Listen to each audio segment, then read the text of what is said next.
So the forerunner then for the Pacquiao-Bradley fight will be a show at the Copper Box Arena featuring 4 title fights, but more importantly than that, Tom Baker from Chingford. Tom, nice to see you. Yeah, nice to meet you, mate. Right, big show for you? Yeah, up against Jamie Ambler.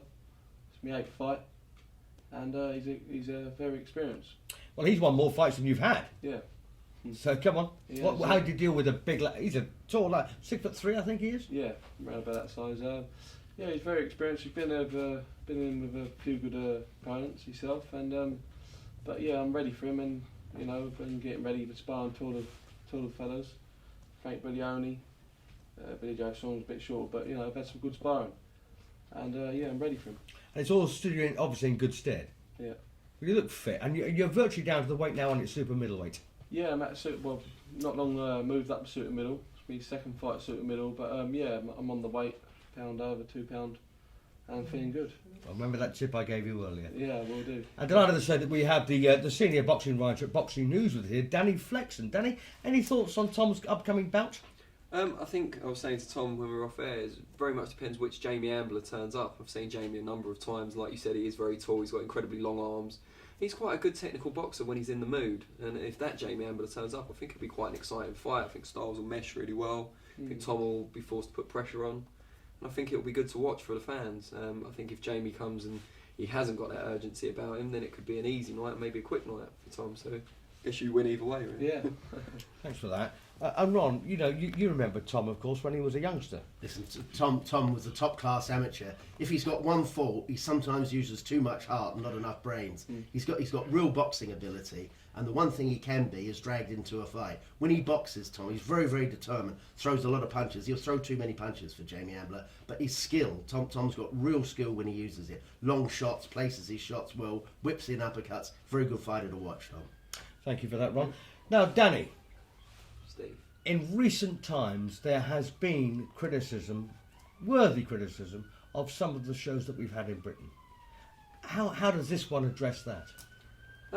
I think this is kind of quantity over quality, if that's not too disrespectful. I think originally Billy Joe Saunders was going to headline this show against Emmanuel Blandamura, a decent Italian, for the vacant European title, which would have been a great main event for the Copper Box. You know, Billy's really building a following, Tom knows.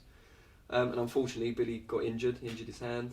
He's been unlucky with injuries over the years. And that fight got called off. So now there's a number of kind of fights. None of them you'd say are a quality main event on their own. But adding them all up, it should still be a very entertaining show. You know, Frank Briglione's on there. Sure. He's always in good fights. Bradley Skeet is becoming more entertaining and building up a fan base. And Tom himself, you know, as I say, if Jamie Ambler turns up in the mood, that could be a good fight. So I think, you know, there's enough there to keep people entertained. Well, no doubt you'll be there, Danny. I will be. I mean, who are you looking forward to seeing? Tom, obviously, as he's sitting right Could have next to said me. that, haven't you? I reckon he could probably take me. But yeah, Frank Briglione, he's always an exciting fighter, so I enjoy watching him. I enjoyed watching him as an amateur, and I enjoy watching him even more now as a pro. As the rounds are getting longer and he's having to exert himself more. Georgie Keane is obviously a prospect. I used to train in the Times where he came from for a few years. Body sparred him. It'd be nice to say I've body sparred a British champion, I guess, even though I didn't land a punch on him. So yeah, I'm very much looking forward to seeing him. There's a lot of crowd pleasers, a lot of big ticket sellers on the show. I think that's important. You know, Frank Warren, that is the promoter, is building something in the Copper Box, and a lot of local ticket sellers, and you know, creating an event feel. And people will come back. There'll be regular, you know, people who come to every show at the Copper Box. Well, I was looking at the details of the show at the Copper Box, and it looks to me like the perfect in for Bradley Pacquiao, you know, which of course will be shown on HBO in the USA and Box Nation in this country. It kind of harks back to an age where we used to have these kind of UK set-up shows for the big events in America in the past. You know, when Ricky Hatton would fight in America, for example, Sky would have smaller shows leading in. Prize fighters sometimes were used for that reason. You don't want to overshadow Bradley Pacquiao, but you want to whet people's appetite sufficiently. And I think this sort of show will do just that. You've got a lot of young, hungry prospects, maybe some of whom won't have had that size of TV audience before. They'll be eager to impress, and that's what you want. You know, you want people going out looking for stoppages and looking for excitement, rather than just content to go the distance, and that's good for the fans. Well, that's a terrific answer. And of course, sometimes it doesn't tell the whole story. You know, you see the match and you think, well, you know, there could be more to it than that. But quite often, those sort of cards, I mean, they really do set the place alight, don't they? Yeah, and I think you're going to have so many people there who are there to follow their specific favourites. You know, Tom's got a fan base, Bullione's got a fan base, George Keane, Bradley Skeet, I could go on and on. that will lend an atmosphere to a fight that, you know, if it was on a small show outside of London, wouldn't have the same impetus and the same, you know, it wouldn't relate to the crowd in the same way. And I think that can elevate a fight. You know, a 2-star fight can become a 4-star fight because of the reaction of the crowd. Indeed. At the Copper Box, the way it's set up as well, it's great for the fans to make their voices heard. Very interesting points there, Ron. Would you argue with that? No, Danny's made a really good point about the venue.